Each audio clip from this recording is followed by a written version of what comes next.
Hello दोस्तों, कैसे हैं आप सब। आज हम लोग पढ़ेंगे क्लास 9th का प्रश्नावली 1.2 मैथ हम लोग पढ़ रहे थे और 1.1 थ्योरी के साथ आपको अच्छे से समझा दिए थे हम। तो आज बारी है प्रश्नावली 1.2 का। इसको भी हम लोग अच्छे से समझते हैं। साथ ही साथ एक सरप्राइज़ है। सरप्राइज़ क्या है आपके लिए कि आपको लास्ट में ऑब्जेक्टिव क्वेश्चन भी करवा देंगे, ठीक है। जैसे कि पिछले वाले वीडियो में आपको प्रश्नावली का सवाल तो करवाए ही थे और 15 ऑब्जेक्टिव करवाए थे। उसी तरह इस प्रश्नावली का जो सवाल है उसको तो सॉल्व करेंगे ही, इसके अलावा आपको ऑब्जेक्टिव क्वेश्चन भी हम करवा देंगे, ठीक है। तो चलिए वीडियो को शुरुआत करते हैं और वीडियो के लास्ट में ऑब्जेक्टिव बताएंगे, तो लास्ट तक वीडियो ज़रूर देखिएगा आप। देखिए, प्रश्नावली 1.2 कथन सत्य है या असत्य, यही आपका पहला नंबर सवाल कहता है। और बताना है कि ये सत्य है कि असत्य है, कारण भी देना है आपको, ठीक है। अगर सही है तो क्यों सही है और गलत है तो क्यों गलत है। देखिए, सबसे पहला कथन क्या कहता है। कहता है 1 नंबर सवाल, प्रत्येक अपरिमेय संख्या एक वास्तविक संख्या होती है।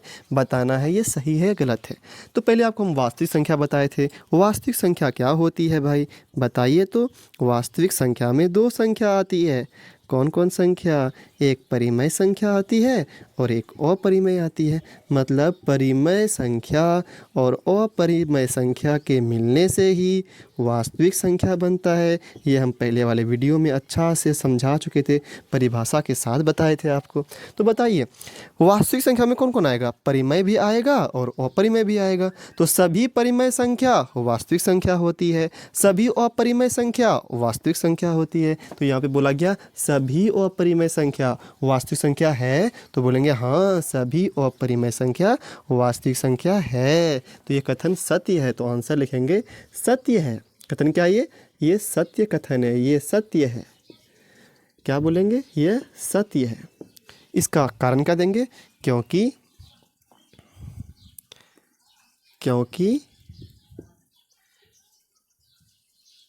वास्तविक संख्या में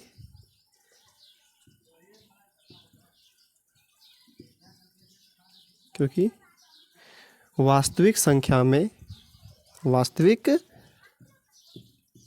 संख्या में सभी अपरिमेय संख्या आ जाती है। सभी अपरिमेय संख्या आ जाती है। संख्या आ जाती है, नहीं आ जाती है, ठीक है भाई। अच्छा, अगला पूछता है आपसे।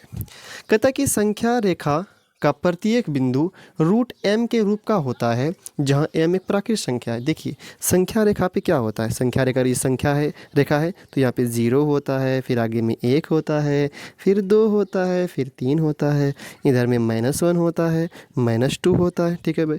और कहता है कि जहाँ m एक प्राकृत संख्या है तो रूट m के रूप का होता है कि नहीं होता है, ठीक है भाई। m प्राकृत संख्या है, m आपका क्या है, ये प्राकृत संख्या है, मतलब 1 2 3 है। तो कहता है कि इसका प्रत्येक बिंदु रूट m के रूप का होता है कि नहीं होता है।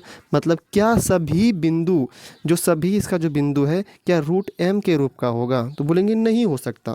क्या बोलेंगे, नहीं हो सकता भाई, नहीं हो सकता। मतलब ये क्या हो जाएगा, ये क्या हो जाएगा, असत्य हो जाएगा। क्या हो जाएगा, ये असत्य है। क्या ये असत्य है। और देखिए ना, संख्या रेखा पे क्या होता है, ये माइनस वाला भी बिंदु होता है। क्या होता है, संख्या रेखा पे माइनस वाला भी बिंदु होता है। और माइनस वाला को आप अंदर में नहीं लिख सकते, लिख सकते हैं क्या, माइनस वाला को -1 नहीं बोल सकते, -2 नहीं बोल सकते। ये इमेजनरी नंबर है। कैसा नंबर है ये, इमेजनरी नंबर है। इमेजनरी नंबर है, मतलब काल्पनिक संख्या, ऐसा लिख ही नहीं सकते आप। और -2 ये कभी हो ही नहीं सकता, ये कभी हो ही नहीं सकता। ये वास्तविक संख्या नहीं है, ये काल्पनिक संख्या है। तो ऐसा नहीं होता कि आप रूट चढ़ा दें, इस पे रूट आप चढ़ा दें। तो बोलेंगे प्रत्येक बिंदु जो होता है ये रूट m के रूप का नहीं हो सकता, क्योंकि इसमें ऋणात्मक संख्या भी आती है। क्या आती है इसमें, क्योंकि संख्या रेखा पर क्योंकि संख्या रेखा पर क्या आती है, संख्या रेखा पर ऋणात्मक संख्या भी आती है ना, ऋणात्मक संख्या, ऋणात्मक और धनात्मक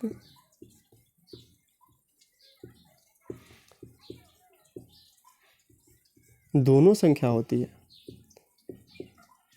दोनों संख्या होती है, ठीक है। इसीलिए नहीं हो सकता ये, क्योंकि माइनस वाला आएगा तो नहीं होगा ये, ठीक है भाई। अच्छा अगला पूछते हैं आपसे, अगला क्या कहता है, कहता है प्रत्येक वास्तविक संख्या क्या एक अपरिमेय संख्या होती है। तो बोलेंगे कि प्रत्येक वास्तविक संख्या, देखिए वास्तविक संख्या में क्या क्या आया, परिमेय भी आया और अपरिमेय भी आया, लेकिन यहाँ पे क्या बोल रहा है कि सभी वास्तविक संख्या अपरिमेय ही होगा, मतलब सभी वास्तविक संख्या क्या होगा, अपरिमेय होगा। बोलेंगे अरे भाई अभी आप बोले, क्या बोले कि वास्तविक में परिमेय भी रहता है अपरिमेय भी होता है, और फिर अभी आप बोल रहे हैं कि वास्तविक में सिर्फ अपरिमेय होगा, तो ये गलत हो जाएगा, क्योंकि आप अभी क्या पढ़े, आप पढ़े वास्तविक में परिमेय भी होता है और अपरिमेय भी होता है। सिर्फ अपरिमेय नहीं बोल सकते आप कि वास्तविक संख्या में सिर्फ अपरिमेय होता है, नहीं, इसमें क्या होता है, इसमें परिमेय संख्या भी होता है। तो बोलेंगे ये कथन भी क्या है, ये असत्य कथन है। क्या है ये, असत्य कथन है, क्योंकि असत्य क्यों है, क्योंकि इसमें परिमेय संख्या भी होती है। क्या लिखेंगे इसमें, क्योंकि वास्तविक संख्या में, क्योंकि वास्तविक संख्या में, वास्तविक संख्या में, यहाँ पे लिख देते हैं अच्छे से हम, क्योंकि वास्तविक संख्या में क्या होती है, परिमेय संख्या भी होती है। वास्तविक संख्या में क्या होती है, परिमेय संख्या भी होती है, परिमेय संख्या भी होती है।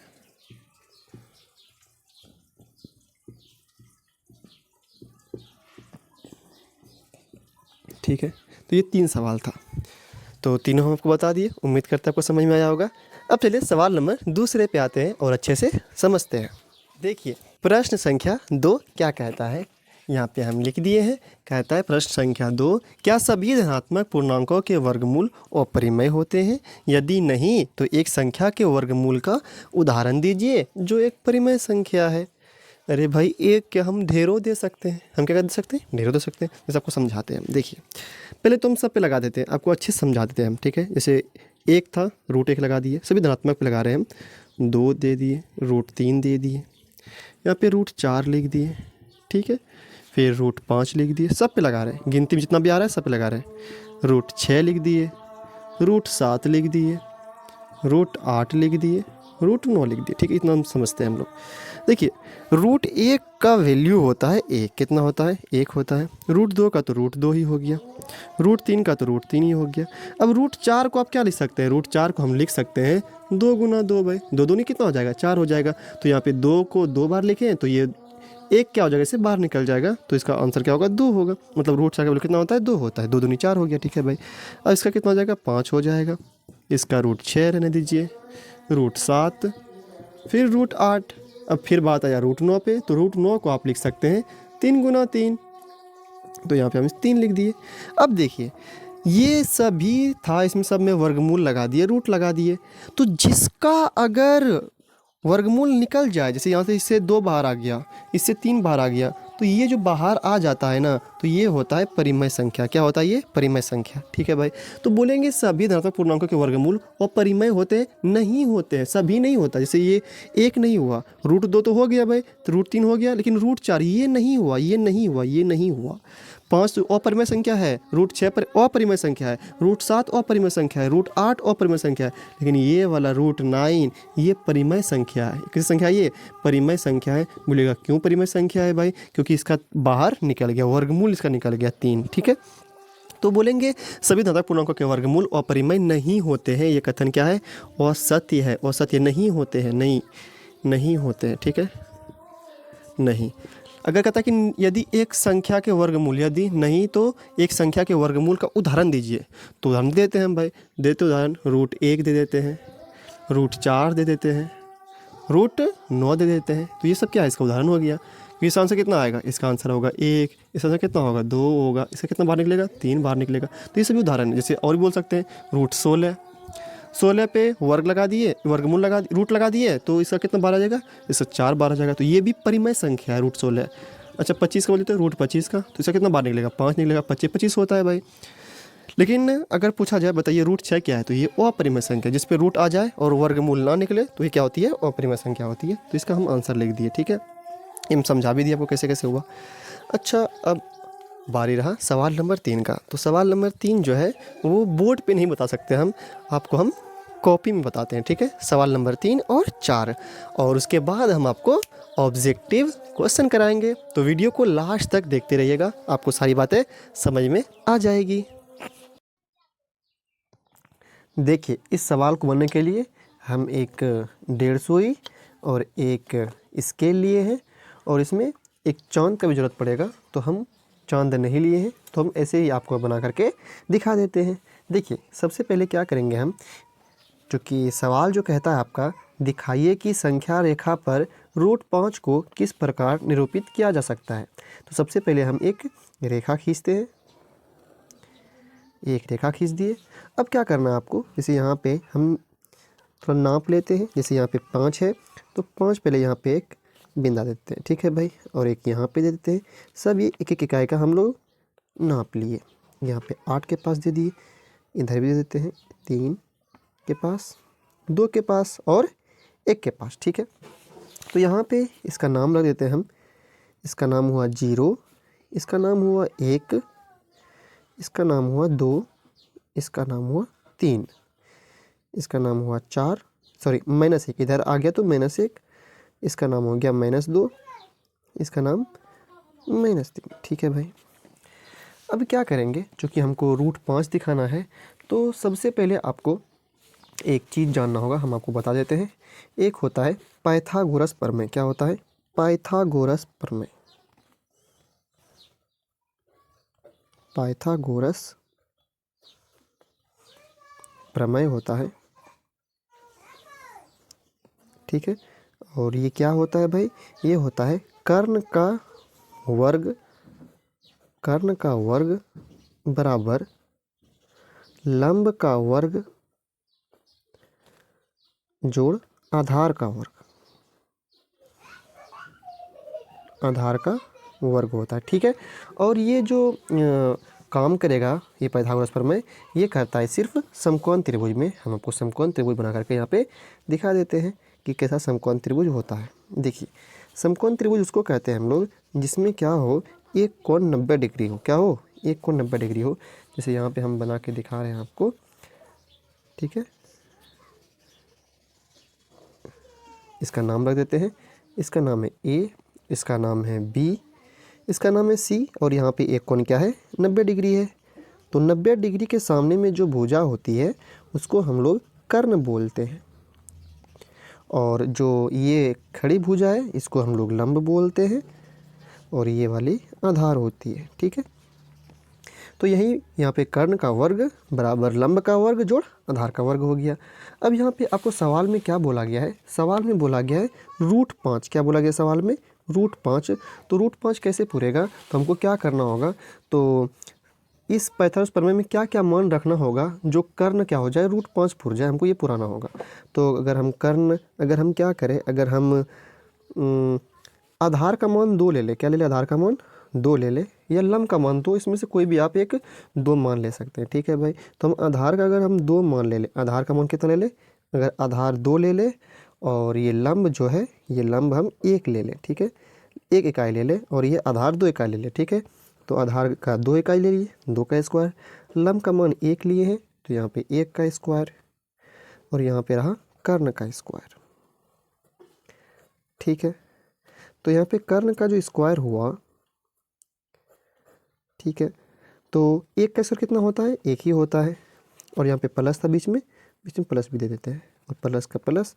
और 2 का स्क्वायर कितना होता है? 2 का वर्ग। तो 2 को 2 बार लिखना होगा, 2 गुना 2। 2 का स्क्वायर मतलब क्या? 2 गुना 2 मतलब 4 हो जाएगा, ठीक है। तो यहाँ पे कितना हो गया? 4 1 5 हो जाएगा, 4 1 5 हो जाएगा। और यहाँ पे बचा कर्ण का वर्ग, ठीक है, कर्ण का वर्ग। अच्छा, आपको यहाँ पे कर्ण निकालना है। क्या निकालना है? कर्ण निकालना है, ठीक है। कर्ण भुजा निकालना है, कर्ण ये निकालना है। तो आप क्या कीजिए, इस वर्ग को उधर भेज दीजिए, तो ये हो जाएगा वर्गमूल, मतलब स्क्वायर क्या हो जाएगा उधर जाकर के? रूट हो जाएगा। तो √5 हो गया। तो यहाँ से हम क्या समझे कि आपको आधार 2 लेना होगा और लंब 1 लेना होगा। तो आइए संख्या रेखा पे समझते हैं इस बात को हम। देखिए, मतलब क्या आधार 2 लेना पड़ेगा, तो हम यहाँ पे आधार 2 ले लेते हैं। मतलब यहाँ से हमको यहाँ तक काम करना पड़ेगा, ठीक है। आधार 2 ले लिए, यहाँ से यहाँ तक हो गया भाई। इसका नाम रख देते हैं हम ए, और इस बिंदु का नाम देते हैं हम बी। ठीक है, ये ए वाला बिंदु हो गया और ये हो गया, सॉरी ये ए हो गया, इस बिंदु का नाम ए और इस बिंदु का नाम बी। तो आधार हम क्या ले लिए, आधार यहाँ पे 2 था, 2 ले लिए। अब हमको लंब कितना लेना होगा, 1 लेना होगा। तो यहाँ पे आपको लंब बनाना होगा 1 इकाई। ठीक है, तो यहाँ पे लंब मतलब क्या 90 डिग्री होना चाहिए। तो हम क्या करते हैं, अंदाज से ही लंब यहाँ पे बना देते हैं। तो यहाँ पे स्केल कहाँ गया मेरा, यहाँ पे है। ठीक है, तो हम यहाँ पे, क्योंकि आपके पास चांद होगा तो आप उससे बनाइएगा, लेकिन हम अंदाज से यहाँ पे बनाते 1 इकाई नाप करके। ठीक है, तो यहाँ से नाप लेते हैं 1 इकाई, सीधे नापेगा ताकि 90 डिग्री कोण बन जाए। अब नाप के बनाइएगा, मेरे पास चांद अभी नहीं है तो हम ऐसे ही बना रहे हैं। तो ये कितना हो गया, 90 डिग्री हो गया। तो हम 1 नाप लिए इसका। तो अब क्या करेंगे, इसको हम लोग ऐसे मिला देंगे। इसको सी नाम दे देते हैं, इसका नाम सी, ये रहा ए और ये रहा बी, यहाँ पे बी लिख दिए और ये रहा सी। अब क्या करेंगे, इसको हम मिला देंगे, मिला दिए। ठीक है, मिला दिए। तो ये 2 हो गया आपका, ये जो भुजा है ये हो गया 2 और ये जो है ये हो गया 1। तो बताइए ये कितना होगा। तो अभी यहाँ पे हम निकाले कि अगर आप आधार का मान 2 लेते हैं, लंब का मान 1 लेते हैं, तो कर्ण कितना होगा, √5 होगा। तो यहाँ पे हम बोलेंगे ये कर्ण जो है ये √5 निकला। कितना निकला, ये √5 निकला। लेकिन ये जो रेखा है ये संख्या रेखा पे, तो ये जो √5 निकला, ये √5, ये रेखा तो इस पे रेखा पे है नहीं, संख्या रेखा पे तो है नहीं।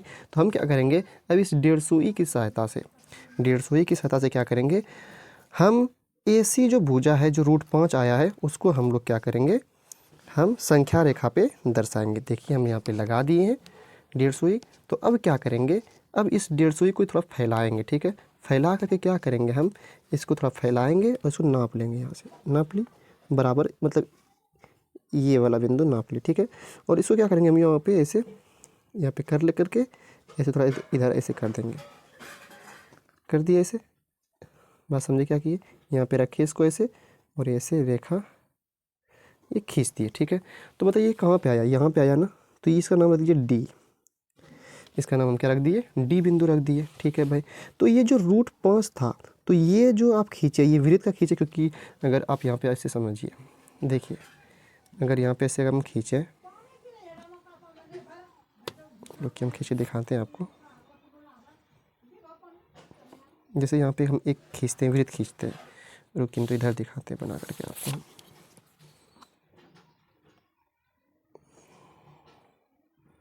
ठीक है, ये वृत्त खींच रहे हैं हम। तो यहाँ जो ये केंद्र है, ये केंद्र बिंदु जो है, केंद्र बिंदु जो है, तो यहाँ से जितनी भी रेखा खींचिएगा ये तिर्ज्या होती है, और जितना भी तिर्ज्या होता है ना वो सभी क्या होता है, बराबर होता है। मतलब अगर ये √5 है तो ये भी कितना होगा, ये भी √5 ही होगा। ठीक है, मतलब क्या सभी बराबर होगा। तो उसी तरह अगर यहाँ पे देखा जाए तो ये भी तिर्ज्या हो जाएगी, क्योंकि हम यहाँ पे चाप खींचे हैं, तो ये वृत्त का तिर्ज्या का काम करेगा ये। तो ये √5 है, तो ए से लेकर के डी तक, मतलब ये जो बिंदु ए था आपका, ये बिंदु जो ए था, तो ये ए बिंदु से लेकर के इस बिंदु डी तक, इसका भी मान कितना होगा, इसका मान होगा √5 होगा। कितना होगा, √5 होगा। मतलब ए से बी तक तो दूरी 2 था आपका, लेकिन अब ए से डी कितना हो जाएगा आपका, √5 हो जाएगा, क्योंकि ये √5 था तो हम इसको बढ़ा के खींचे हैं। बात समझ गए। ठीक है, तो ये रहा आपका आंसर, फिर नीचे में ये लिख दीजिएगा, तो ये आपका हल हो गया। जो सवाल नंबर 4 है एक क्रियाकलाप है, लेकिन आप इसको अच्छे से समझ लीजिए, ये आपको बहुत काम आएगा। ठीक है, तो हम बता देते हैं आपको। इसमें कहता है सवाल नंबर 4 में, एक कक्षा के लिए क्रियाकलाप है, वर्गमूल सर्पिल की रचना करना है आपको। ठीक है, तो हमको बताते क्या करना है। सबसे पहले क्या करना है आपको, सबसे पहले आपको मान लेना है। क्या करना है, आपको 1 इकाई मान लेना है। ठीक है, हम बता देते हैं, 1 इकाई मान लेना है भाई। जैसे यहाँ पे इधर देखिए, यहाँ पे 1 इकाई मान लीजिए, यहाँ से मान लिए। ठीक है, 1 इकाई मान लिए हम। अब इतना लंबाई का ही आप एक लंब खींच दीजिए। ठीक है, हम 90 डिग्री अंदाज से खींच रहे हैं, आप लोग नाप के, चांद से नाप के खींचिएगा 90 डिग्री। ठीक है, हम खींच लिए। ठीक है, तो अगर ये 1 है तो ये भी 1 है, तो इसका अगर नाम रख देते हैं ए, इसका नाम रख देते हैं, नहीं इसका नाम, क्योंकि बुक में ओ रखा हुआ है तो इसका नाम ओ रखिए। क्या रखिए, इसका नाम ओ। ठीक है, इसका नाम ओ रख देते हैं, और इसका जो नाम रखेंगे हम लोग, रखेंगे P1, बुक के हिसाब से P1 रखा गया। ठीक है, और इसका नाम रखेंगे हम लोग P2। ठीक है, रख दिए। तो यहाँ पे 90 डिग्री बन गया आपका। तो हम क्या करेंगे, इसको हम मिलाएंगे। क्या करेंगे, इसको हम लोग मिलाएंगे। ठीक है, तो ये जो होगा ये होगा √2। क्या होगा, ये √2 होगा। ठीक है, एक एक हो गया। दो, जो ये कर्ण में रूट आता है अंदर में, जैसे अगर यहाँ पे समझ सकते हैं आप, जो कर्ण का वर्ग था वो क्या होता है, लंब का वर्ग जोड़ आधार का वर्ग। तो अगर एक का वर्ग कीजिएगा फिर एक का वर्ग कीजिएगा, ये आधार का वर्ग हो जाएगा। तो एक का वर्ग कितना होगा, एक ही होगा। एक जोड़ एक, तो बराबर कितना हो जाएगा, इधर 2 हो जाएगा। कितना होगा, 2 होगा। उसी तरह अगर यहाँ पे ये कर्ण का वर्ग निकला था आपका, तो अगर ये कर्ण निकालना चाहिएगा तो स्क्वायर इधर क्या हो जाएगा, इधर करके रूट हो जाएगा। तो यहाँ पे कर्ण कितना निकलेगा आपका, निकलेगा √2। कितना निकलेगा, √2। तो ये √2 हो गया। ठीक है भाई, अब क्या करना है आपको, यहाँ पे P2 पर फिर क्या करना है आपको, लम डालना है। क्या करना है, P2 पर फिर आपको लम डालना है। हम अच्छे से आपको लम डाल के दिखा देते हैं। आप लोग अच्छे से नाप के दिखाइएगा, लेकिन हम अंदाज से भी आपको दिखा रहे हैं। ठीक है, लंब, और नाप के एक इकाई का ही डालिएगा। ठीक है, ठीक है। तो यहाँ पे लम डाल दिए। ठीक है, लम डाल दिए, इसका नाम रह गया P2। फिर आप इसको मिला दीजिए।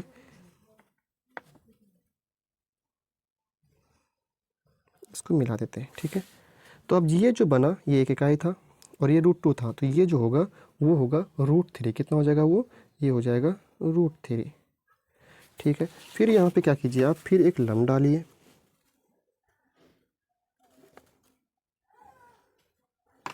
डाल देते हैं, एक इकाई का नाप करके डालना है, ज़्यादा बड़ा नहीं, ऐसे करना है। ठीक है, फिर यहाँ पे ऐसे खींच देंगे हम लोग। तो ये हो गया आपका P3, इसका नाम P3 हो जाएगा। और ये जो होगा आपका, ये होगा, जैसे आप करते जाइए तो √3 और कितना हो जाएगा, ये √4 हो जाएगा। कितना हो जाएगा, ये √4 हो जाएगा। ठीक है, अब फिर क्या करना है, फिर आपको यहाँ पे लम डालना है। लम डालना है अच्छे से। ये क्या आएगा, डाल दिए लम यहाँ पे। फिर आपको ऐसे करना है।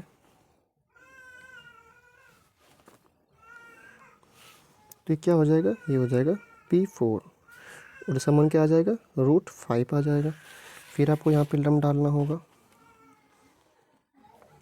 ठीक है, एक इकाई का, ज़्यादा लंबा नहीं, एक इकाई का लम डालना होगा। फिर इसको यहाँ से आप मिला दीजिए।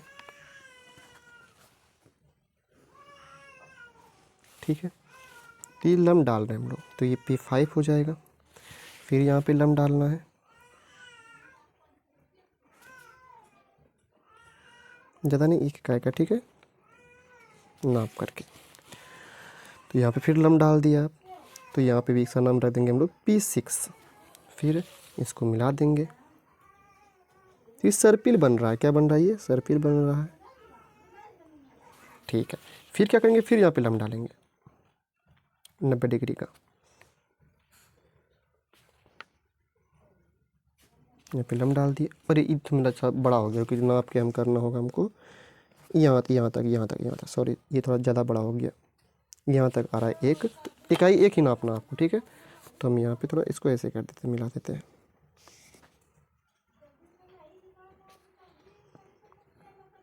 ऐसे। ठीक है, फिर यहाँ से लम डालना है आपको।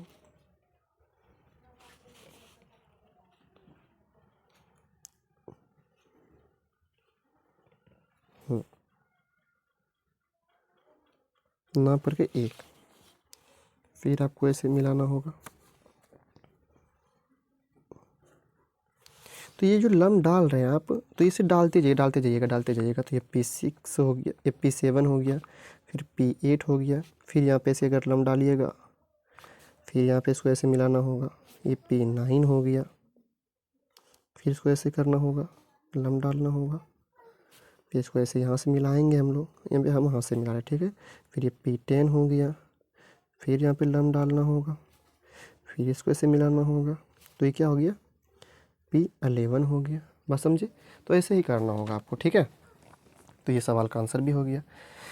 तो इसका मान कितना हो जाएगा, तो ये बढ़ते जाएगा। √6 हो गया, ये √7 हो गया, √8 हो गया, √9, √10, √11 और ये √12, ऐसे करते जाइए, ठीक है।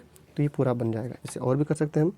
लम डालिए, तो ये क्या बन रहा है, बन गया सर्पिल बन गया ये, ठीक है। ये सब लम डाल रहे हैं, ये लम डाल रहे हैं,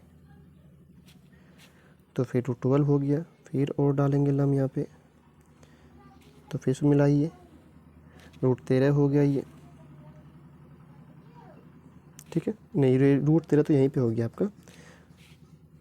√2, √3, √4, √5, √6, √7, √8, √9, √10, √11, √13 तो यही हो गया आपका। ये रहा √14, ठीक है।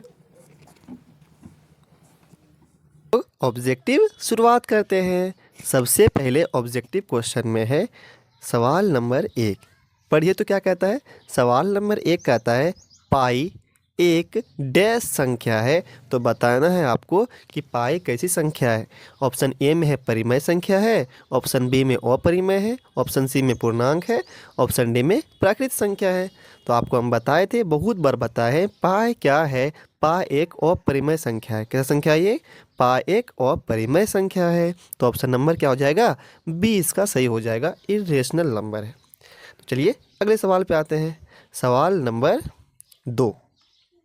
सवाल नंबर 2 कहता है कि √2√3 एक डैश संख्या है। बताना है 2√3 क्या है, कौन सी संख्या है, परिमेय है, अपरिमेय है, पूर्णांक है, प्राकृत संख्या है। तो देखिए जिसमें भी रूट आ जाए, क्या आ जाए? रूट आ जाए, √3, √5 आ जाए, √7 आ जाए, तो ये सभी कैसी संख्या है? ये सभी अपरिमेय संख्या है। लेकिन अगर रूट में से बाहर निकल जाए, जैसे √4, इसका तो 2 आंसर होता है भाई, तो ये 2 क्या होगा? ये परिमेय संख्या होगा। तो √4 भी क्या है? परिमेय संख्या है। लेकिन अगर रूट के अंदर कुछ रहे और उसका वर्गमूल ना निकले, बाहर ना निकले, तो वो क्या होती है? अपरिमेय संख्या होती है। जैसे कि बताइए √9 क्या अपरिमेय संख्या है? नहीं, ये परिमेय संख्या है, क्योंकि 9 को हम बोल सकते हैं 3 × 3, तो इसका 3 बाहर निकल जाएगा। √16 क्या है? √16 भी परिमेय संख्या है। क्या है? परिमेय संख्या, क्योंकि इसके 4 आ जाएगा। लेकिन √17, तो √17 का बाहर नहीं निकलेगा, तो ये क्या हो जाएगी? अपरिमेय संख्या। तो यहाँ पे भी 2√3 है, √3 है, तो ये क्या हो जाएगा? अपरिमेय संख्या। ऑप्शन नंबर बी इसका सही आंसर हो जाएगा। चलिए अगले सवाल पे आते हैं। सवाल नंबर 3। देखिए सवाल नंबर 3 क्या कहता है। कहता है √50 को सबसे सरल रूप में कैसे लिखा जा सकता है।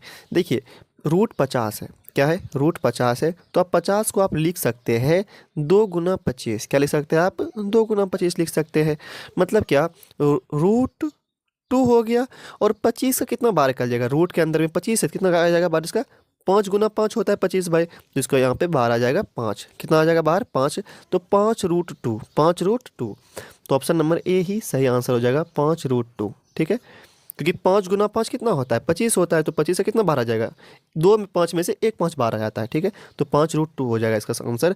ऑप्शन नंबर ए सही आंसर होगा। चलिए अगले सवाल पे आते हैं। सवाल नंबर 4 कहता है यदि p एक अभाज्य संख्या है तो √p किस प्रकार की संख्या होगी। जैसे एग्जांपल लेते हैं, तो जैसे 3 क्या है? अभाज्य संख्या है, तो उसका √3 कर देते हैं, तो कैसी संख्या होगी? अपरिमेय संख्या होगी। ऑप्शन नंबर इसका बी सही आंसर होगा। चलिए आगे बढ़ जाते हैं सवाल नंबर 5 पर। सवाल नंबर 5, तो देखिए क्या कहता है 0.33333 ... तो आप इसको वैसे ही बोल सकते हैं 0.3 पे बार लगा दीजिए, ठीक है भाई। तो आप इसको ऐसे ही बोल सकते हैं, कितना पे ये 3 है ना, तो यहाँ पे 3 लिख दीजिए, और कितना पे बार है, मतलब कितना पे अंक पे आवर्त है, 1 अंक पे आवर्त है, जितना अंक पे आवर्त रहे तो उसके नीचे उतना 9 लिख दीजिए। तो यहाँ पे 3/9 हो गया, ठीक है। तो 3/9 तो कट भी जाएगा, 3 का 3, 3 तिया 9 हो जाएगा। तो कितना हुआ इसका आंसर? 1/3, 1/3। तो इसका आंसर हो गया 1/3। ऑप्शन नंबर बी इसका सही आंसर हो जाएगा, ठीक है। आते हैं अगले सवाल पर। सवाल नंबर 6, ये सवाल नंबर 5 था ना, हाँ। अब आएंगे सवाल नंबर 6 पे। निम्नलिखित में से कौन सी संख्या एक परिमेय संख्या है?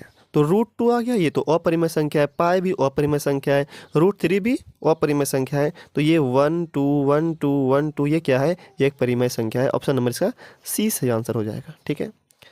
बढ़ जाते हैं अगले सवाल पर। सवाल नंबर 7। देखिए अब यहाँ पे अगर इस सवाल को देखिएगा, सवाल नंबर 7 को, तो यहाँ पे देखिएगा कि बीच में जो जीरो है, एक जीरो था, फिर 2 जीरो हो गया, फिर 3 जीरो हो गया, फिर यहाँ पे 4 जीरो हो गया, तो बीच में क्या हो रहा है, बढ़ रहा है संख्या। तो ये क्या है, अनवसानी अनावृत्ति है, अनवसानी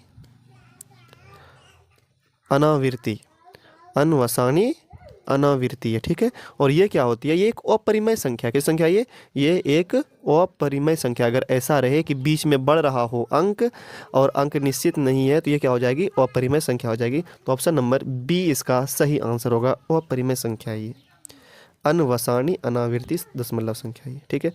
अगला यहाँ आप देखिए, √2 है प्लस √3 है, तो जोड़ेंगे तो ये भी अपरिमेय संख्या ही होती है। √2 भी अपरिमेय संख्या है, √3 भी अपरिमेय संख्या है भाई, क्योंकि इसका बाहर पूरी पूर्णांक नहीं निकलता है, तो ये एक अपरिमेय संख्या है, और दोनों को जोड़ेंगे तो ये भी अपरिमेय संख्या होगी। ऑप्शन नंबर इसका बी सही आंसर होगा। बढ़ जाते हैं अगले सवाल पर, सवाल नंबर 9। अगर इस सवाल को भी ध्यान से देखिएगा तो यहाँ पे 1 6 है, फिर 2 6 हुआ, फिर 3 6 हुआ, फिर यहाँ पे 3 6 ही है, नहीं यहाँ पे 4 6 होगा, यहाँ पे क्या हो जाएगा 4 6, यहाँ पे हम लिखे गलती है, ठीक है, यहाँ पे 4 6 फिर 7 होगा, ठीक है। तो अगर ये अगर पूछा जाए, मतलब ये परिभाषा किस संख्या प्रणाली की है, तो ये देखिए अगर बीच में संख्या बढ़ रहा हो तो ये अपरिमेय संख्या होती है। क्या होती है, ये अपरिमेय संख्या होती है। चलिए आते हैं अब हम लोग सवाल नंबर 10 पर। देखिए सवाल नंबर 10 क्या कहता है, कोई भी संख्या p/q के रूप में लिखी जा सकती है जहां p और q पूर्णांक है और q 0 के बराबर नहीं है। यह परिभाषा किस संख्या, परिभाषा जो है ये परिमेय संख्या की परिभाषा है, जिसको हम p/q के रूप में लिख सकते हैं, और जो q है वो 0 के बराबर नहीं है, और p q क्या है, पूर्णांक है, ये परिमेय संख्या का परिभाषा है, ठीक है। आपको हम पढ़ाए भी थे। चलिए सवाल नंबर 11 पे आते हैं। क्या कहता है, यदि किसी संख्या का वर्गमूल एक पूर्णांक नहीं है तो वह संख्या कैसी होगी। अगर वर्गमूल पूर्णांक नहीं, जैसे मतलब अगर √4 था तो इसका 2 बार आएगा भाई, तो ये क्या हो जाएगा, पूर्णांक हो गया, मतलब ये परिमेय संख्या हो जाएगा। लेकिन √5 इसका पूर्णांक नहीं आएगा, तो ये कैसी संख्या हो जाएगी, अपरिमेय संख्या हो जाएगी। तो ऑप्शन नंबर बी इसका सही आंसर होगा, ठीक है। आते हैं अगले सवाल पर, सवाल नंबर 12। क्या कहता है, निम्नलिखित में से कौन सी संख्या पूर्ण वर्ग नहीं है।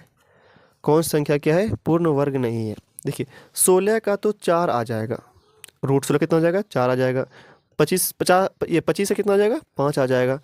64 कितना आ जाएगा, 8, ठीक है। लेकिन 50 से कितना होगा, 50 का आएगा पूर्ण वर्ग नहीं, इसका होता है 5√2, तो ये नहीं हुआ। तो ऑप्शन नंबर सी इसका सही आंसर होगा। क्या होगा, ऑप्शन नंबर सी इसका सही आंसर होगा। 16 किसका है, 4 का है, ये 4 का है, ये 5 का है, ये 8 का है, 50 किसी का नहीं है, तो ऑप्शन नंबर सी इसका सही आंसर होगा, ठीक है।